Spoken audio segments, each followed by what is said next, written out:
bienvenue dans ce nouveau vlog. Comme d'habitude, je suis super contente de vous retrouver pour cette nouvelle semaine ensemble et j'ouvre ce vlog très tôt. On est mercredi, il est 15h30 je pense. Ouais c'est ça, 15h30. Si vous avez vu mon vlog précédent, vous savez pourquoi j'ouvre ce vlog aussitôt, tout simplement parce que ce que je vais vous expliquer là, donc je vais vous retracer un petit peu mon parcours. J'avais prévu de l'intégrer dans le vlog précédent, mais en fait je me suis rendu compte qu'il était déjà bien assez long, du coup on le fait tout de suite. Avant de démarrer, je voulais prendre quelques instants pour vous remercier pour votre soutien et surtout pour l'accueil que vous avez fait à mon vlog numéro 4, il me semble, sur le retour de course et une journée dans mon assiette. J'ai vraiment l'impression que cette vidéo vous a particulièrement plu. Donc voilà, c'est prévu que de toute façon je fasse d'autres retours de course et évidemment d'autres journées dans mon assiette, que ce soit maintenant ou pendant la préparation à partir de juin. Donc voilà, super contente que ça vous ait plu en tout cas. Et puis on poursuit ensemble comme ça.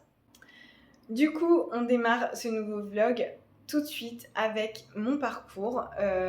J'avais envie de retracer un petit peu les grandes étapes de mon parcours, de mon histoire personnelle. Comment je suis passée d'une adolescence un petit peu en surpoids à une phase d'anorexie mentale à aujourd'hui, j'ai envie de dire, où je me sens vraiment hyper bien dans mon corps et dans ma tête. Et bientôt, les compétitions. Donc voilà, j'ai envie de vous retracer un petit peu tout ça. C'est un exercice que j'ai fait il n'y a pas si longtemps que ça sur Instagram, il y a peut-être 1 ou 2 semaines. Je vous ai partagé pas mal de choses en story par rapport à mon parcours. J'ai aussi retrouvé des photos.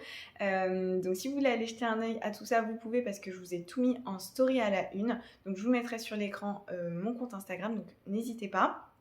Mais je trouve ça aussi super intéressant de vous partager tout ça ici sur YouTube, tout simplement parce que ça va me permettre d'apporter un petit peu plus d'éléments de contexte, ça va me permettre de rentrer un petit peu plus dans le détail. Et je me dis aussi que potentiellement ça peut vous aider, tout simplement parce que vous allez peut-être vous identifier à une partie de mon parcours ou à tout mon parcours, ou peut-être que vous allez pouvoir prendre quelques éléments, quelques conseils qui vont pouvoir vous servir à vous à l'instant T dans votre parcours personnel et dans votre évolution, j'ai pas les mots, mais en tout cas, je me dis que ça peut peut-être vous aider. Donc voilà, je suis ravie de partager tout ça avec vous. Et puis, au-delà de ça, ça vous permettra d'apprendre à mieux me connaître mon parcours.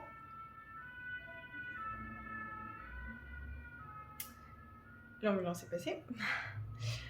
Si je peux aider ne serait-ce qu'une seule personne, juste en partageant mon parcours, je serais la plus ravie.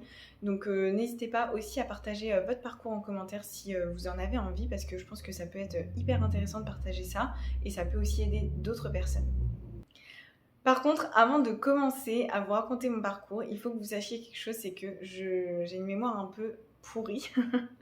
Donc je vais avoir du mal à vous situer par rapport aux années. C'est-à-dire que je vais pouvoir peut-être vous situer dans le temps par rapport à ma scolarité, éventuellement à mon âge, mais je pourrais pas vous dire en telle année il s'est passé ça, etc. parce que je m'en souviens pas, tout simplement.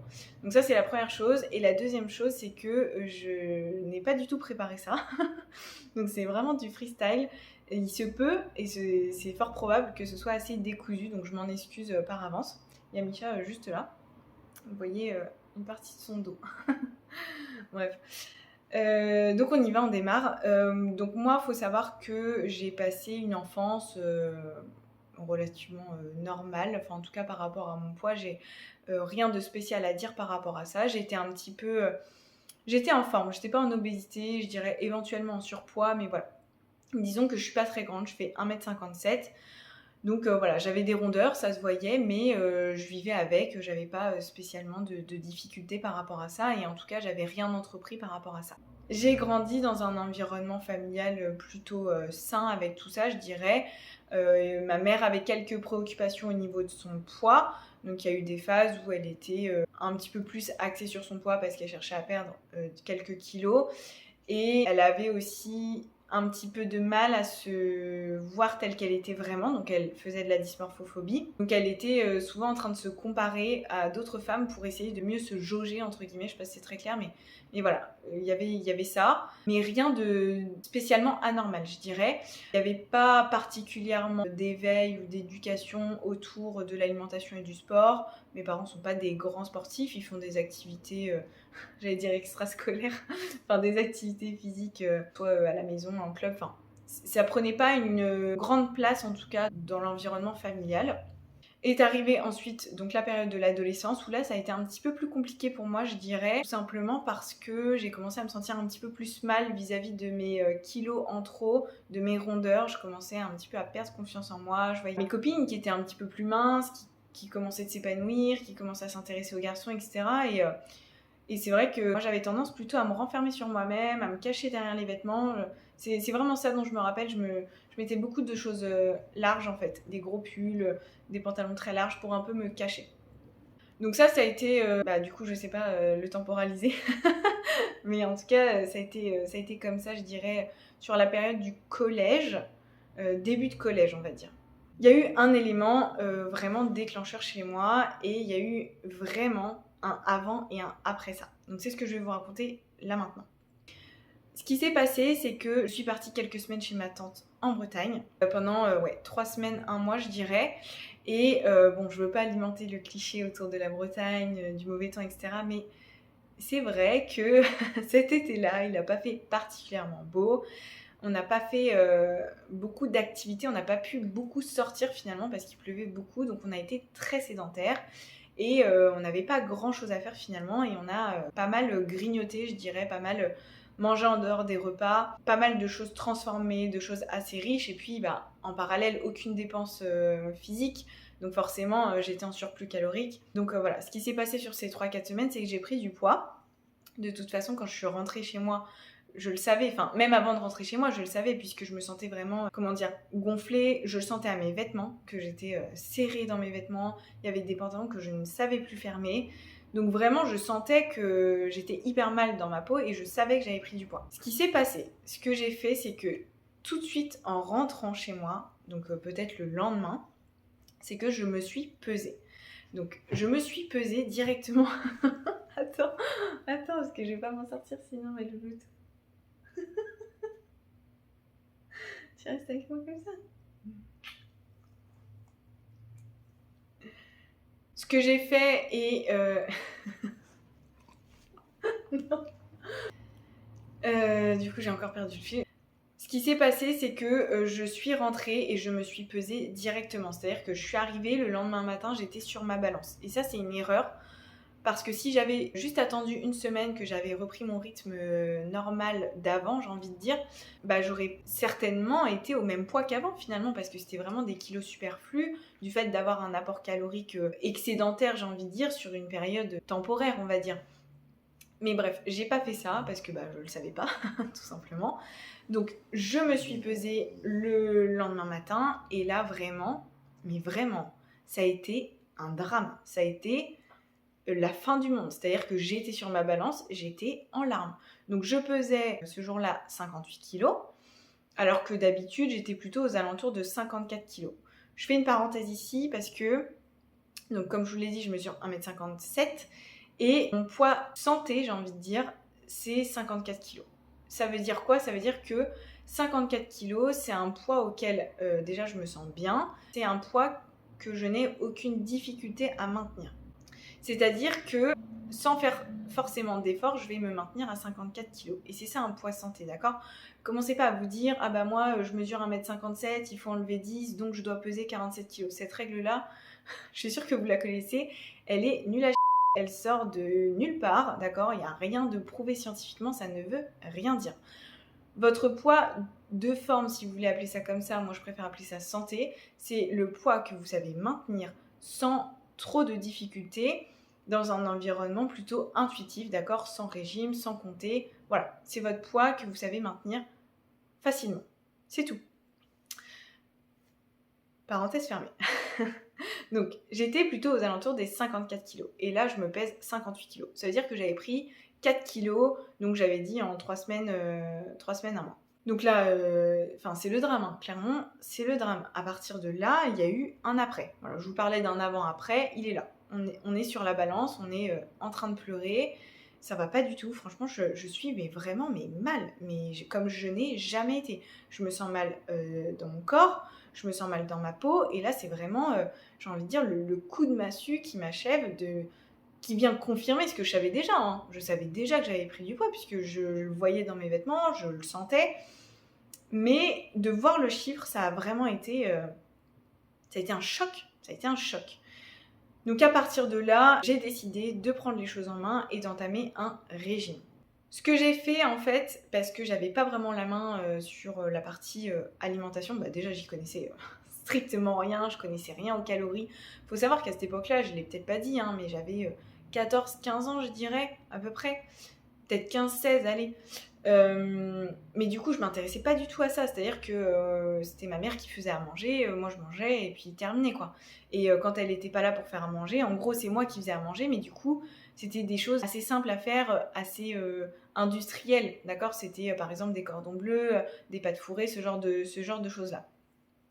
Donc ça veut dire que moi dans ma tête, faire un régime c'était quoi? C'était j'allais réduire mes portions. J'allais commencer par réduire mes portions et j'allais intégrer une espèce de routine sportive.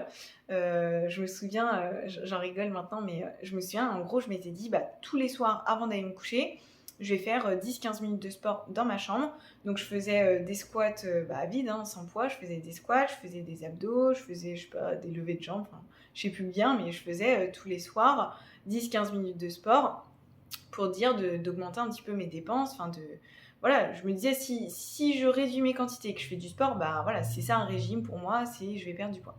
Donc j'ai fait ça et ce qui s'est passé en fait, c'est que j'ai rapidement perdu du poids parce que ce que je vous disais tout à l'heure, c'est que juste le fait de reprendre une routine, il faut savoir que moi j'allais au lycée, alors je sais plus exactement si j'étais au collège ou au lycée, hein, vraiment, mais dans tous les cas, que ce soit au collège ou au lycée, j'allais à pied et en train. Donc je marchais au moins 30 à 40 minutes par jour. Donc je n'étais pas du tout sédentaire, hein.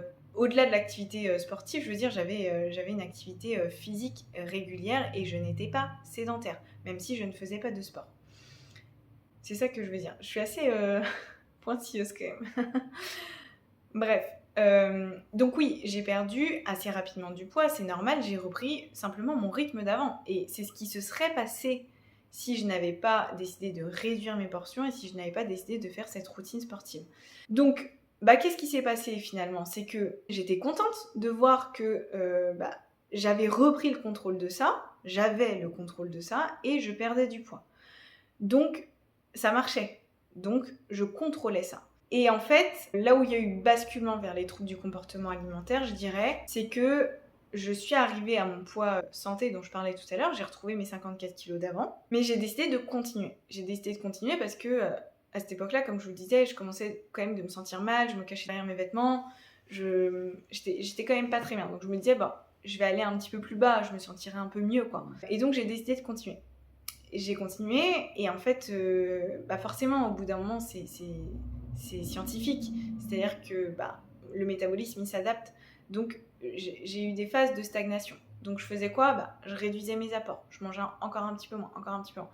Et en fait, j'ai basculé de ce côté un peu je contrôle la situation, c'est cool, je perds un peu de poids, machin, à je tombe dans l'hyper-contrôle. Je tombe dans l'hyper-contrôle et dans l'obsession. C'est-à-dire que là est arrivé un moment donné où j'étais littéralement obsédée par les aliments, enfin la nourriture en général, par la balance. J'ai eu des périodes où je me pesais 4 fois par jour. C'est-à-dire que oui, dans la journée, on a des variations de poids parce que on boit de l'eau, par exemple, donc c'est du liquide, ça pèse du poids. On va manger un repas, ça pèse du poids. Donc forcément, moi, je me pèse le matin, je vais peser, je dis n'importe quoi, 53,1 kg. J'arrive le soir, je peux facilement peser 53,6. Mais c'est normal. À cette époque-là, pour moi, c'était pas normal en fait. Et mon poids, il ne devait aller que dans un sens, que dans le sens de la descente. Et je suis tombée du coup sans vraiment m'en rendre compte dans ce cercle-là. Du coup, quand j'étais dedans, je ne savais pas du tout ce qui se passait, hein. Je ne savais pas que je tombais dans l'anorexie mentale. J'ai eu la chance de ne pas y tomber de façon très profonde. Je vais continuer à vous expliquer de toute façon. Mais j'avais quand même tout ce schéma de pensée-là qui fait que j'étais dans l'anorexie mentale. Ça c'est vrai, c'est avéré. Et du coup, j'ai continué, je veux dire, de perdre du poids comme ça. Et au plus bas, je suis arrivée à 46 kilos. Et en fait, ce qui se passe dans tout ça, hein, quand vous êtes dans cette spirale, j'ai envie de dire, c'est que vous êtes dans un schéma de pensée déjà totalement erroné, de vous dire si je mange, je grossis, ce qui est totalement faux. Vous êtes dans un schéma de pensée où vous vous dites quand je serai mince, je me sentirai mieux dans mon corps, ce qui ça aussi est complètement faux. Quand j'aurai atteint tel poids, je me sentirai enfin bien, je serai belle, nanana. Tout ça c'est faux. Parce que en gros, je me fixais des paliers et arrivé à ce palier-là, je me sentais toujours pas bien et j'en voulais toujours plus. Je voulais toujours plus perdre de poids. Et je n'avais que cet objectif, c'était la minceur, perdre du poids, etc. Ce qui s'est passé, c'est que mes parents ont vu quand même, je suis passée de quasiment 58 kilos, même si j'y suis pas restée longtemps, vous l'avez compris, à 46 kilos, donc une perte totale de 12 kilos. Je suis jamais descendue en dessous de 46 kilos, c'est pour ça que je dis que je suis pas tombée dans une anorexie très profonde, dans le sens où j'ai pas eu d'hospitalisation, j'ai pas eu vraiment d'effets secondaires très négatifs liés à l'anorexie, comme par exemple la perte des règles, etc. Et ce qui s'est passé à cette époque-là, c'est que par contre j'ai commencé d'avoir des chutes de tension, tout simplement parce que oui, je mangeais pas grand-chose, je ne saurais pas vous quantifier parce qu'à l'époque je comptais pas mes calories, etc. Franchement, je devais pas manger plus de 1000 calories, c'est sûr, je devais peut-être être à 800. Et donc j'avais une tension hyper basse. Je me souviens, j'ai eu une phase où j'étais vraiment dans un état second. J'avais l'impression de, je sais pas comment expliquer, mais de pas être moi, d'être complètement dans les vapes tout le temps, à moitié somnolente. Ouais, c'est un peu ça, un peu somnolente. Je me rendais pas vraiment compte et ça c'est cette phase où j'étais vraiment en baisse de tension quoi. Là il y a une partie un petit peu dont je me souviens pas trop, j'ai un peu occulté je pense. S'en est suivi en tout cas une espèce de crise un petit peu familiale, c'est-à-dire que comme je vous l'ai dit, ça s'est vu tout ça parce que ça s'est fait quand même relativement rapidement en quelques mois, j'ai perdu 12 kilos en quelques mois. Donc mon père l'a vu, mon père a compris qu'il se passait quelque chose, peut-être qu'il n'a pas su exactement ce qui se passait. C'est toujours compliqué, enfin... Déjà de se rendre compte de ce qui se passe. Même moi, je veux dire, je le vivais, j'étais dans le déni. Je savais même pas que j'étais en anorexie mentale. Donc j'imagine même pas pour mes parents. Déjà, je leur cachais tout ça, le fait que je mangeais beaucoup moins. Eux, à la maison, ils le voyaient pas forcément, parce qu'à la maison, j'agissais plus ou moins normalement. Mais dès qu'ils étaient pas là, je sautais des repas. À la cantine, au lycée, je mangeais très peu, voire pas. Enfin voilà. C'est facile, entre guillemets, de cacher ça, quoi. Donc voilà, s'en est suivi un petit peu une crise familiale où ils se sont rendus compte de ça, il y avait des tensions, c'était assez conflictuel. Je me souviens d'une phase dans mon adolescence qui a été assez conflictuelle et je dirais pas que ça a été que ça, mais c'est clair que ça a joué, ça en a fait partie. Il y a une phase, comme je vous l'ai dit, que j'ai un petit peu occultée, c'est-à-dire qu'après ça, je me souviens pas vraiment finalement. Je pense que j'ai une phase de stabilisation, j'ai repris un petit peu de poids parce que vraiment j'étais pas bien. Et je dirais qu'ensuite, je me suis stabilisée autour des 50-52 kilos. Et ensuite, je suis partie à Lille. Moi, je l'ai pas dit, j'ai grandi en région parisienne, d'accord. Et en 2010, je suis arrivée à Lille et j'ai fait une colocation avec mon cousin. Et là, je dirais que je me suis un petit peu détachée de cette obsession du poids, de la minceur, etc. Parce que j'en avais une nouvelle. À savoir les soirées, les sorties avec les copains, etc., la vie étudiante. Je m'en étais détachée dans le sens où ça allait, je veux dire, je me sentais pas hyper mal dans mon corps. J'arrivais à stabiliser mon poids autour des 50-52 kilos malgré le fait que je buvais beaucoup d'alcool, tout simplement parce que je faisais 1 ou 2 repas par jour pendant les soirées, quoi. Enfin, vraiment, c'était une période... C'était la vie étudiante, quoi. Voilà, c'est tout, on va passer. Mais voilà, je me suis assez facilement, je dirais, stabilisée autour de 50-52 kilos. Je ne faisais plus du tout de sport, même ma routine du soir, je ne la faisais plus du tout. S'en est suivi 1 ou 2 ans comme ça, je dirais. Et ensuite, mon cousin a déménagé et moi j'ai pris un appartement toute seule. Et je suis retombée un petit peu dans mes travers dans le sens où je m'alimentais pas énormément et j'ai recommencé à me focaliser un petit peu sur mon apparence, sur mon poids, etc. Je me rendais pas compte en fait, j'ai fait beaucoup de dysmorphophobie, c'est beaucoup lié au trouble du comportement alimentaire, c'est-à-dire qu'on ne se voit pas tel qu'on est réellement, c'est-à-dire que moi je me souviens, je disais de moi que j'étais grosse, quand je pesais 46 kilos, je disais de moi que j'étais grosse, alors que je revois des photos maintenant, j'en ai très très peu. Et je sais pas si je pourrais vous en retrouver parce que faut bien se rendre compte que c'est une période vraiment où j'étais mal en fait. Moi qui me disais quand j'aurais perdu du poids je me sentirais bien, je crois que je n'ai jamais été aussi mal quand j'ai pesé ce poids-là, quoi. Et pareil, avant, quand j'étais mal dans ma peau, que je me cachais dans mes vêtements, c'est pareil, j'ai pas énormément de photos parce que j'étais mal, donc je fuyais les appareils photo. Ce qui s'est passé ensuite, c'est que donc j'ai commencé de me refocus sur tout ça, sur mon poids, sur mon apparence physique. J'ai commencé de réalimenter un petit peu ces pensées, de me dire je me sens pas bien, je me trouve pas bien, faudrait que je perde du poids, etc. Du coup, ce que j'ai fait, c'est que j'ai commencé à courir. J'ai fait de la course à pied parce que c'est ce qui me semblait être le plus simple et le plus adapté, je dirais. Je voulais perdre du poids, donc je fais du cardio, quoi. Spoiler alert, c'est pas ça, hein. Bref, donc j'allais courir, je ne prenais mais absolument aucun plaisir. Mais vraiment aucun. Genre, c'était vraiment une épreuve, je me forçais. J'ai commencé de courir, mon alimentation était pourrie à côté, je continuais les soirées, etc. Donc forcément, ma progression n'était pas spectaculaire, j'ai envie de dire. À force de courir, je me suis blessée au genou. J'ai eu ce qu'on appelle le syndrome de l'essuie-glace. C'est une pathologie assez courante chez les personnes qui font de la course à pied. Et je ne pouvais plus du tout courir. Vraiment, quand je partais courir, au bout de 1 kilomètre, j'avais super mal au genou, je devais marcher et je rentrais en boitant et je boitais les 2-3 jours suivants. Donc j'ai fait de la kiné, j'en ai fait pendant plusieurs mois. Ça n'a malheureusement pas suffi parce que dès que je retentais de courir, au bout de 2-3 km, j'avais cette douleur. J'ai refait de la kiné, j'ai continué, je suis allée voir un podologue, j'ai fait faire des semelles, enfin vraiment, j'ai vraiment été au bout du sujet, quoi. Donc ça allait mieux, je savais courir un petit peu, mais vraiment, j'avais quand même des douleurs. Si c'était pas sur l'instant T, c'était les jours suivants. Donc j'ai décidé d'arrêter et j'ai commencé le fitness. J'ai commencé en fait à faire un programme à la maison. C'était un programme, je crois, de 30 jours, assez intense, assez cardio, un peu... c'était un HIIT en fait, c'était des séances de HIIT. Et j'ai commencé vraiment d'avoir des résultats, mais d'avoir des résultats plus sympas qu'avec la course à pied. C'est-à-dire que je voyais mon corps se dessiner. Vraiment, j'aimais ce que je voyais. C'est-à-dire que au-delà de la perte de poids, le visuel, j'aimais bien. C'est-à-dire que je commençais de voir un petit peu mes abdos, je commençais de voir un petit peu mes bras, donc vraiment un tout petit peu, hein. Mais de voir ces premiers résultats-là, c'est vraiment quelque chose qui m'a donné envie de continuer, de m'investir dedans. Et donc j'ai enchaîné un peu comme ça des programmes à la maison.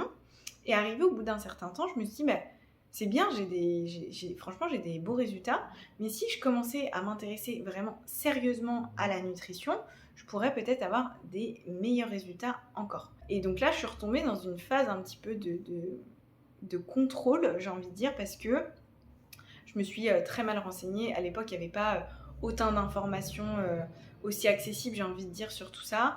Et donc, j'ai fait absolument toutes les erreurs possibles.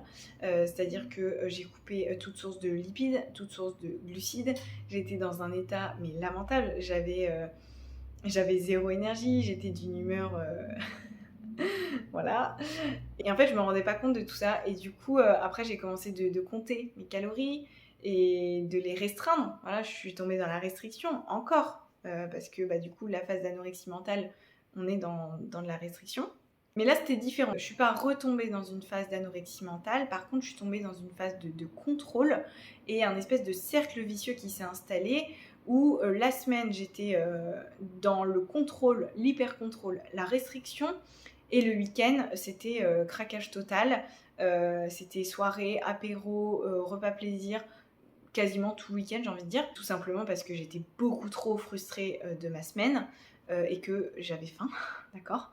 Et que du coup, je craquais d'autant plus sur des choses sucrées parce que c'est des choses que je m'interdisais au quotidien parce que je pensais que c'était des mauvais aliments. J'étais quand même dans un schéma de pensée très... des pensées dichotomiques, c'est-à-dire bien, mal, bon, mauvais. J'avais catégorisé comme ça des aliments et j'en avais peur. J'avais peur de certains aliments, hein, d'accord. J'avais peur de l'huile, du beurre, toutes les matières grasses en général. Je mettais 0 matière grasse dans aucun plat. Je vous dis, je limitais au maximum les glucides, j'en mangeais quasiment pas. Je mangeais aucun féculent, genre jamais de pâtes, jamais de riz, jamais de pommes de terre. Je crois que je mangeais des flocons d'avoine. Je me gavais de fromage blanc et de protéines. J'avais une digestion mais horrible, j'avais des ballonnements, un inconfort permanent que je ne savais pas d'où ça vient, mais clairement ça vient de là, hein. Ça vient de beaucoup trop de protéines. Donc voilà, j'étais quand même dans une phase de trouble du comportement alimentaire, hein, à partir du moment où on a des difficultés à trouver un équilibre, pour moi, on peut rapidement être dans des troubles du comportement alimentaire. Donc, je suis restée dans ce cercle vicieux-là plusieurs mois, plusieurs années, je dirais. Je ne comprenais pas. J'ai vraiment eu des phases où je me sentais démunie. C'est-à-dire que vous faites des efforts quotidiens, mais vraiment tous les jours, et vous ne perdez pas un gramme, d'accord? Donc, mon objectif, donc là, c'était quand même... j'étais quand même dans cette optique de... alors, pas forcément perte de poids, mais perte de masse grasse et prise de masse musculaire. Sauf que, clairement, je ne mangeais pas assez pour atteindre mes objectifs. Et ce qui s'est passé, c'est que j'ai vraiment mis à mal mon métabolisme, ce qui fait qu'il était vraiment en veille. Et au lieu de perdre du poids pour perdre de la masse grasse, du coup, j'en prenais, en fait. Dès que je faisais un écart, je stockais. Donc, est arrivé un moment, vraiment, je me suis posée et je me suis dit, mais je comprends pas. Je ne comprends pas. Je fais tout bien, je fais tout correctement, d'accord? Et j'ai pas les résultats en face. Je comprenais pas ce qui m'échappait, vraiment. Et là est arrivée une autre phase où j'ai tout posé à plat. Vraiment, j'ai tout remis à plat et j'ai commencé à faire des vraies recherches. Des vraies recherches, j'entends par là des recherches sourcées, d'accord, basées sur des vraies choses, d'accord, pas sur des anecdotes, sur des on-dit, sur des machins, basées sur des groupes d'études, sur des études scientifiques. J'ai commencé à m'intéresser à des personnes dans le milieu du fitness, à des coachs, à écouter un petit peu les discours que je pouvais avoir autour de moi et à développer en fait un esprit critique, j'ai envie de dire. Et pas juste de prendre et d'appliquer, juste de prendre et de boire tout ce qu'on me disait. Parce que déjà, on se retrouve noyé sous des informations parfois contraires. Et puis, on ne sait pas comment se l'appliquer, on comprend pas. Donc là, j'ai commencé vraiment à faire le tri, à prendre ce qui m'intéressait, à analyser, à comprendre. Et en fait, ce qui s'est passé, c'est que j'ai commencé de kiffer tout ça, de kiffer, en apprendre plus, de voir comment ça fonctionnait, de comprendre. J'ai compris alors mes erreurs. J'ai compris pourquoi ça ne marchait pas. J'ai compris tout mon parcours à partir de là, j'ai envie de dire. C'est là où j'ai vraiment compris que j'avais une phase d'anorexie mentale. C'est là où j'ai compris que ma relation avec la nourriture était catastrophique. La relation avec mon corps commençait d'aller un petit peu mieux grâce au sport plutôt fitness plutôt que cardio. Mais j'ai compris que j'avais encore beaucoup de chemin à faire et beaucoup d'apprentissage à faire sur tout ça. Mais c'est créé chez moi une véritable passion. Voilà. Je vivais déjà autour de ces sujets-là dans le sens où c'était obsessionnel pour moi d'atteindre mon objectif. Mais là, je vivais autour de ces sujets-là pour en apprendre plus, appliquer, voir ce que ça faisait sur mon corps. C'était complètement une autre approche dans ma tête. À partir de là, je me suis vraiment fait un plan. Je me suis établi des plans structurés. Il y avait quand même une part de contrôle, mais beaucoup plus sain, parce que à partir de là, j'ai réintroduit des glucides, j'ai réintroduit des lipides. J'ai compris qu'il ne fallait surtout pas éliminer des aliments et des groupes d'aliments entiers. J'ai compris aussi d'où venait mon humeur plutôt exécrable et ma fatigue permanente. J'étais quand même au bout du rouleau, hein, faut se le dire. Là, j'en discute et d'ailleurs, je vous ai totalement lâché tout ce qui était donné dans le temps, mais on va dire que là, c'était il y a à peu près 5 ans, donc j'étais dans la vingtaine, je dirais, ça devait être de mes 22 à mes 25 ans, on va dire. Je me suis fait un plan vraiment plus structuré, je me suis fait un programme, je me suis inscrite à la salle de sport. Là, j'ai commencé aussi à comprendre que si je voulais vraiment développer de la masse musculaire, j'allais avoir besoin de mettre de la charge, de la résistance. C'est bien, les programmes à la maison, sans équipement, c'est très bien, si ça vous permet de bouger, de vous donner un élan et d'y aller. Et quand vous êtes débutant, vous pouvez avoir des vraiment beaux résultats, hein. Franchement, je ne peux pas dire le contraire. Par contre, si vous avez un objectif de développement de masse musculaire, de recomposition corporelle, comme on entend souvent, de stonifier, etc., tout ça, ça veut dire se muscler en fait. Donc là, il faut un petit peu plus de résistance. Donc si vous pouvez investir dans des haltères, des élastiques, déjà, ce sera une étape de plus. Et puis après, vraiment aller chercher des poids et de l'intensité en fait dans les entraînements. Donc voilà, j'ai pris le chemin de la salle, j'ai fait différentes salles, je me suis entraînée à différents moments. Voilà, j'ai tout cadré comme ça, toute seule, j'ai envie de dire. Et j'ai commencé à trouver un rythme, à trouver un équilibre. Et les résultats ont été là, j'ai envie de dire, hein. Forcément, mon corps, il s'est bien dessiné. Mon approche, elle s'est aussi transformée. C'est-à-dire que je voulais plus forcément que perdre de la masse grasse. Je voulais me sentir plus forte, je voulais voir mes performances s'améliorer, je voulais me dépasser à chaque séance.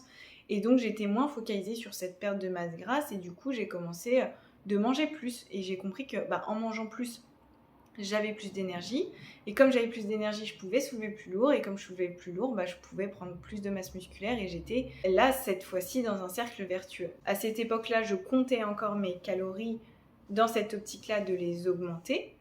Mais là, je pratiquais l'alimentation flexible. Pendant des années, j'ai pratiqué l'alimentation flexible et je dirais que c'est ce qui m'a sauvée parce que c'est ce qui m'a permis d'intégrer des aliments plaisir, donc transformer du chocolat, bon, je suis pas très Kinder, mais des gâteaux, des choses comme ça que je m'interdisais.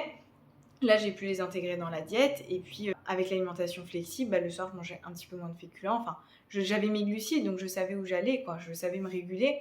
Donc c'est vraiment ce qui m'a aidée et aussi ce qui m'a éduquée sur l'alimentation parce que ça me permettait d'en savoir un peu plus sur les aliments que je consommais, de savoir que tel aliment contient majoritairement des glucides, tel aliment contient majoritairement des lipides et du coup finalement je pouvais m'en détacher et faire des journées où je ne comptais rien dans l'application, je ne rentrais rien dans l'application, parce que je savais que pour composer une assiette équilibrée, j'avais besoin de protéines, glucides, lipides, et je savais exactement quel aliment pouvait m'apporter ça. C'est un outil que je recommande et avec lequel je travaille et que je peux donner aussi à mes coachés, parce que c'est un très bel outil d'éducation.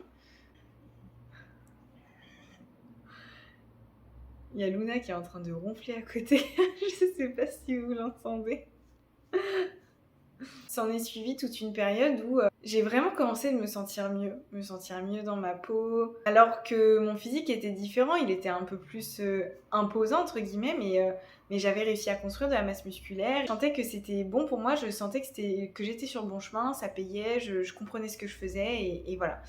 Tout ça pour en arriver jusqu'à aujourd'hui, j'ai envie de dire, où cette passion dont je vous parlais tout à l'heure n'a fait que croître pendant toutes ces années. Je l'ai dit au début, mais ça a continué évidemment. J'ai continué à lire, à m'éduquer sur tous ces sujets, sur le sport, etc. J'ai décidé de me former, de suivre une formation en ligne, donc la formation bayésienne pour ceux qui connaissent. Donc c'est une formation d'1 an à distance. Donc j'ai fait ça en plus de mon CDI à l'époque.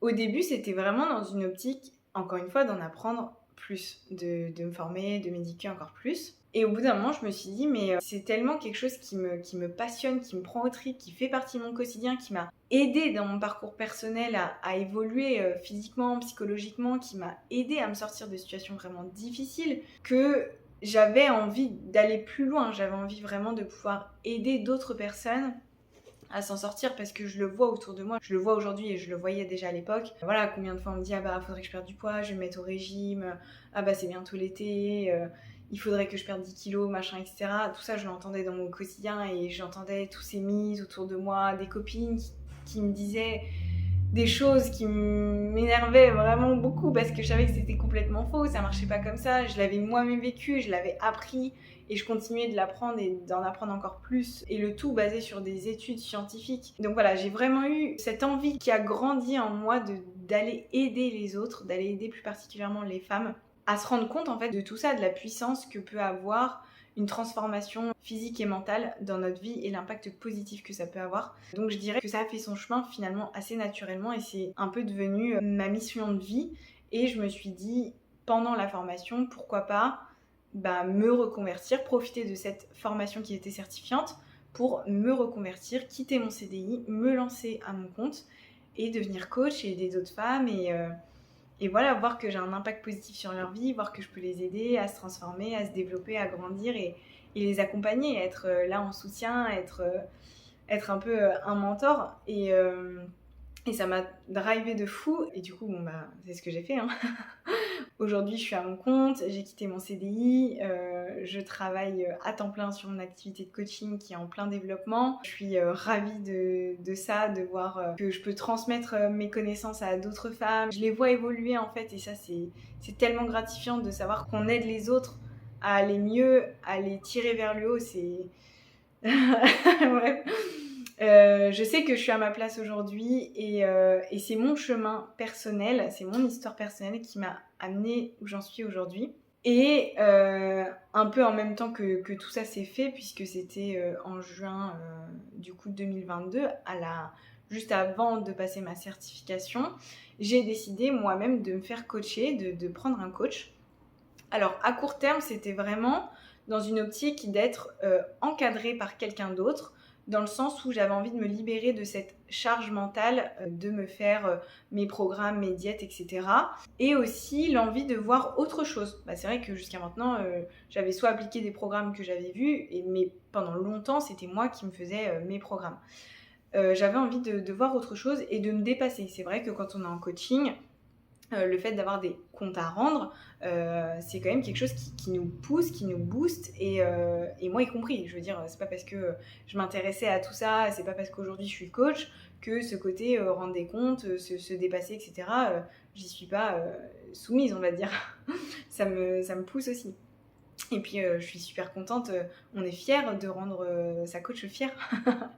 Bref, je suis comme vous, hein, quand je suis coachée, je suis comme vous. Du coup, j'avais vraiment cette envie-là de me faire accompagner, d'aller plus loin aussi, parce que c'est vrai que quand on est accompagné, on va plus loin et plus vite. Quand on est seul, on peut faire des choses, mais je trouve qu'on est quand même limité au bout d'un certain temps. On va stagner, ou voilà, on va pas avoir cette ouverture d'esprit, on va toujours faire la même chose, la même structure, tandis que prendre un coach, il va construire les séances différemment, il va construire la diète différemment, et voilà, ça va faire aussi un nouveau souffle même pour nous. Donc voilà, à court terme, c'était vraiment ce côté un peu encadrement, dépassement de soi, voir jusqu'où j'étais capable d'aller, on va dire. À moyen terme, j'avais déjà cette envie de faire des compétitions. C'est quand même un domaine qui m'attirait déjà énormément. Je suivais pas mal de comptes de filles qui préparaient des compétitions. Je trouvais ça vraiment incroyable de voir ce que peut faire le corps humain. Incroyable aussi au niveau de la discipline que ça demande, au niveau du mental. Et je trouvais ça hyper challengeant. Et voilà, pour moi, c'était une étape encore au-dessus. Et voilà, j'y réfléchissais, c'était dans un coin de ma tête, c'était pas forcément pour dans l'immédiat. Et voilà, à long terme, c'était de faire des compétitions, de trouver mon équilibre, de kiffer en fait, et de continuer à me challenger, à me dépasser. On a commencé à travailler ensemble avec Manon, et finalement, c'est venu assez rapidement le fait qu'on discute de compétition, parce que je lui avais fait part déjà de mes objectifs à moyen long terme. Et voilà, ça nous a permis aussi d'orienter toutes les programmations autour des compétitions, et notamment de la catégorie bikini, parce que voilà, la catégorie bikini, on va venir chercher avoir une taille en X, donc développer assez les épaules, il faut avoir un fessier galbé, on cherche aussi à avoir les ischios un peu dessinés, donc voilà, travailler autour de ces points-là pour les développer déjà bien en avance, parce que ça prend du temps.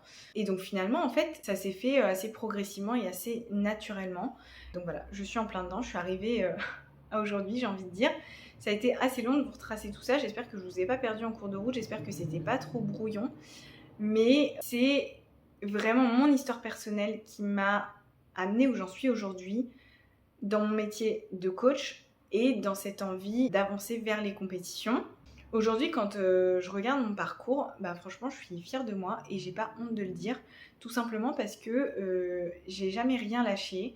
J'ai su me poser des questions, prendre du recul, avancer, m'éduquer et évoluer en fait. Au travers de tout ça, ça m'a fait grandir, ça m'a aussi forgé mon caractère, ça m'a apporté énormément de connaissances, et surtout, ça m'a amené naturellement vers ce qui me fait vibrer et vers ma mission de vie. Vraiment, ça me prend au trip quand je dis ça, c'est vraiment ma mission de vie, d'aider d'autres femmes à se sentir bien dans leur corps, dans leur tête, de leur montrer que c'est possible. C'est pas parce qu'on est au plus bas aujourd'hui qu'on ne peut pas s'en sortir.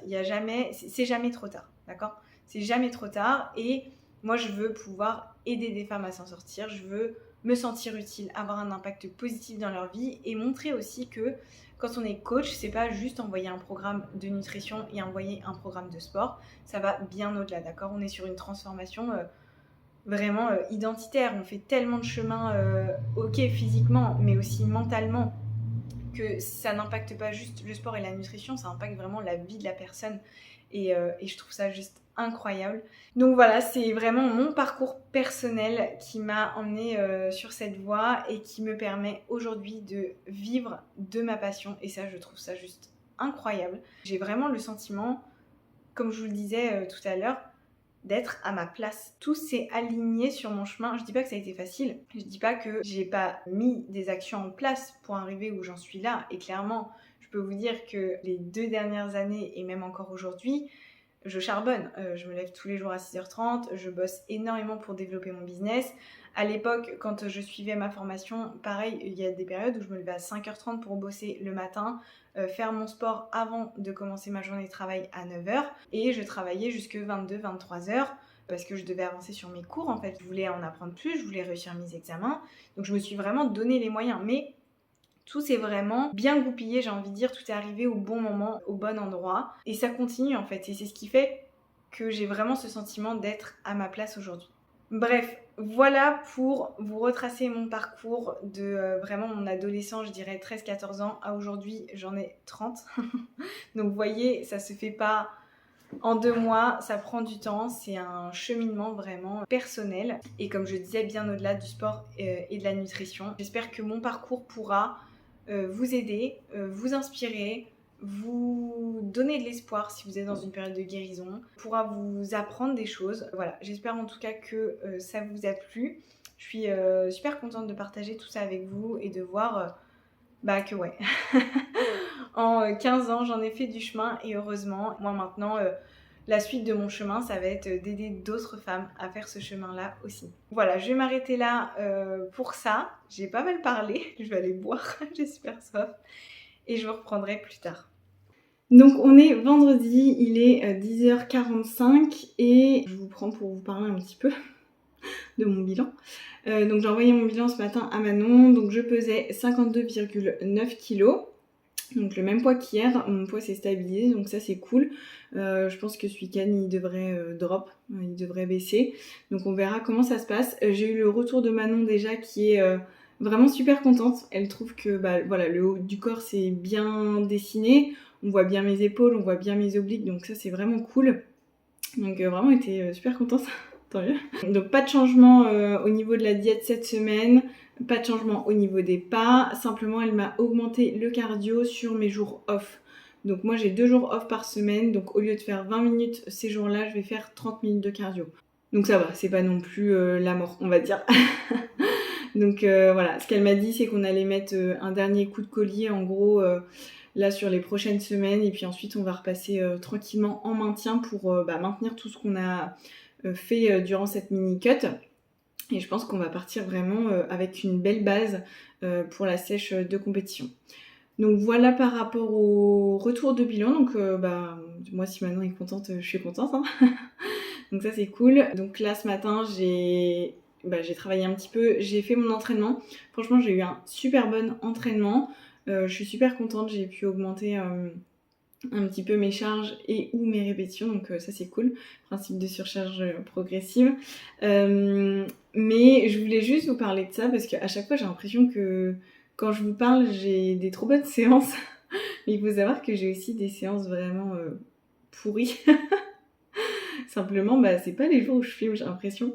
Mais cette semaine, par exemple, j'ai eu une séance jambes où déjà j'avais aucune motivation à la faire. Donc forcément, je me mets en route quand même. C'est là que la discipline doit prendre le relais.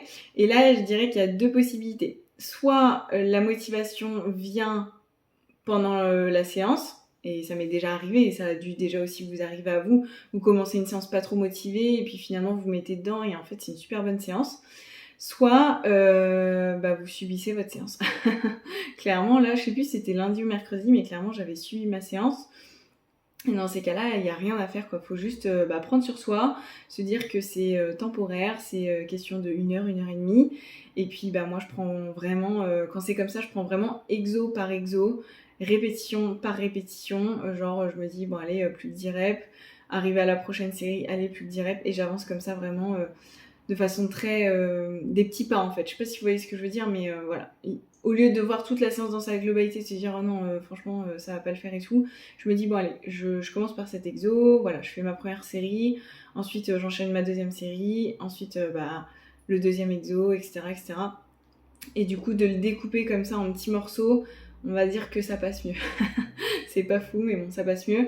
Et dans tous les cas, vaut mieux faire une séance un peu moins bien, où on est un peu moins dedans, quitte à baisser un petit peu les charges, plutôt que de pas faire de séance du tout. Donc voilà mon conseil par rapport à ça, parce que il y a forcément des moments où on n'a pas envie en fait. C'est tout.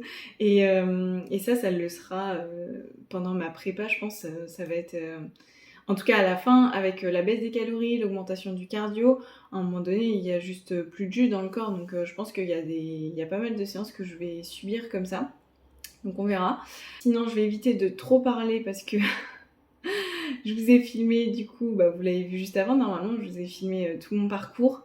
J'ai regardé un petit peu, j'ai 1 heure de rush. Donc je pense que ce vlog sera un petit peu plus long que les autres. Donc je vais éviter de trop parler.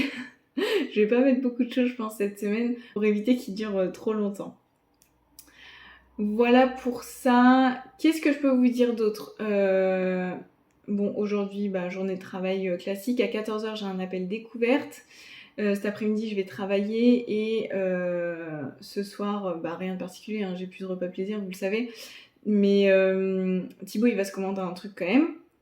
Lui, il est pas en diète ou quoi, donc il a le droit à son repas plaisir. Et on va regarder Koh-Lanta. Dites-moi dans les commentaires si vous regardez Koh-Lanta.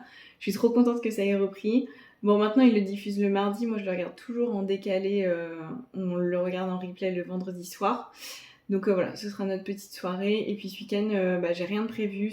Tout ce que j'avais prévu s'est annulé. Donc du coup, j'ai rien de prévu. Je vais avancer à fond sur le boulot. J'ai pas mal de trucs à faire. Et il y a des choses que je dois envoyer avant dimanche. Donc voilà, faut que je m'active sur ça. Et voilà pour le petit topo du jour. Je vous reprendrai plus tard.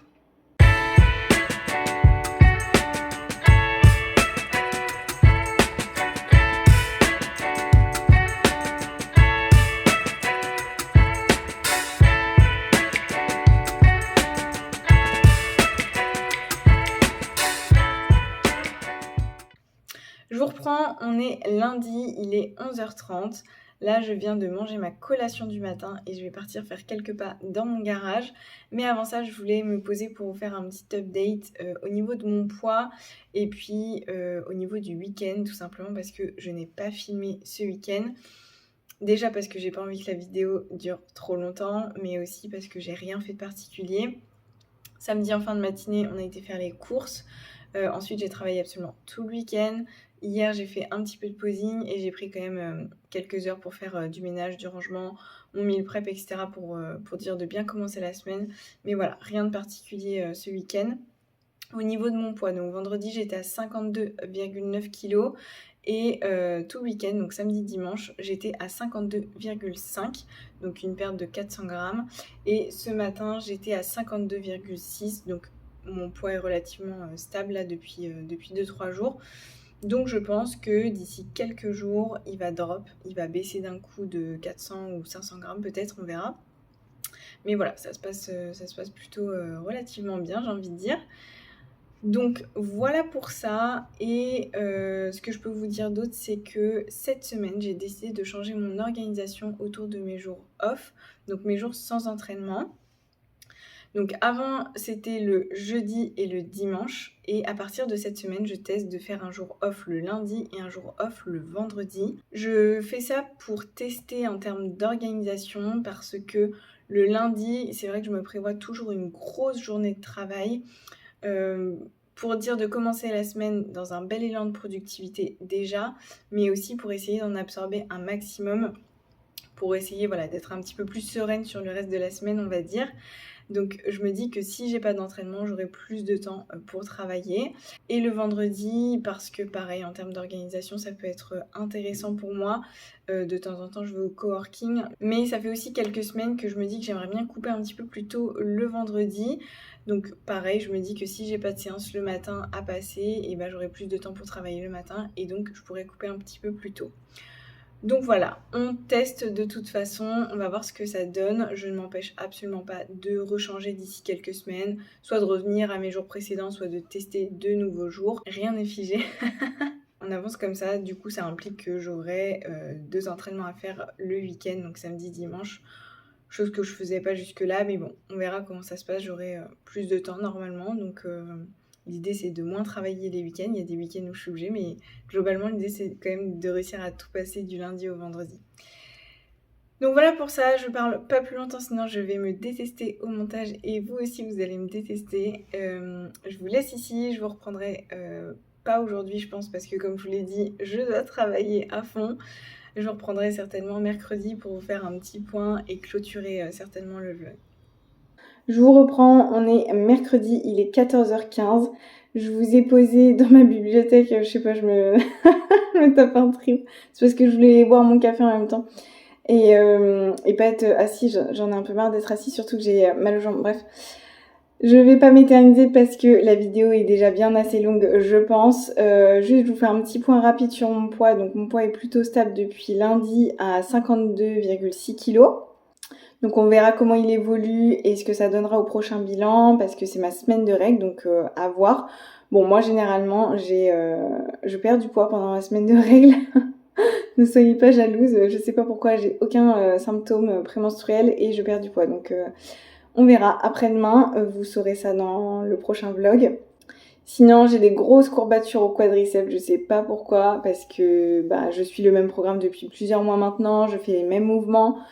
Donc c'est assez surprenant en fait d'avoir encore des courbatures à ce stade, sachant que je fais pas non plus des hausses de poids de 3 ou 5 kilos, c'est plus possible maintenant. Donc voilà, à voir, je vais essayer de travailler un petit peu sur ma récupération en fin de journée parce que demain j'ai à nouveau les jambes. Donc si j'ai pas envie de mourir, faut que je repose un petit peu mes jambes. Donc voilà, je vais clôturer ce vlog ici. Merci beaucoup si vous êtes arrivés jusque là. Je sais que c'était particulièrement long, j'en suis désolée. Mais je trouvais ça important de vous partager un petit peu mon parcours et de vous montrer que j'ai pas toujours eu le corps que j'ai aujourd'hui. J'ai pas toujours été bien dans mon corps, dans ma peau en général. Et du coup, là au moins vous avez vraiment l'entièreté de mon parcours, par quoi je suis passée. Et aussi, je me dis que si mon parcours peut vous aider, vous, personnellement, soit à prendre conscience de certaines choses que vous êtes en train de traverser, soit peut-être des choses que l'un de vos proches est en train de traverser, ou que tout simplement vous puissiez avoir un message d'espoir comme quoi c'est possible de s'en sortir, alors je serais super contente de voir que cette vidéo aura pu être utile. Bref, je m'arrête là. J'espère sincèrement que cette vidéo vous aura quand même plu. Si c'est le cas, n'hésitez pas à la liker et à vous abonner à ma chaîne. Et moi, je vous dis à la semaine prochaine dans un nouveau vlog. Ciao! Je le note, je ferai d'autres tours de vlog. J'ai oublié ce que je voulais dire. Assez courant chez les coureurs. Voilà.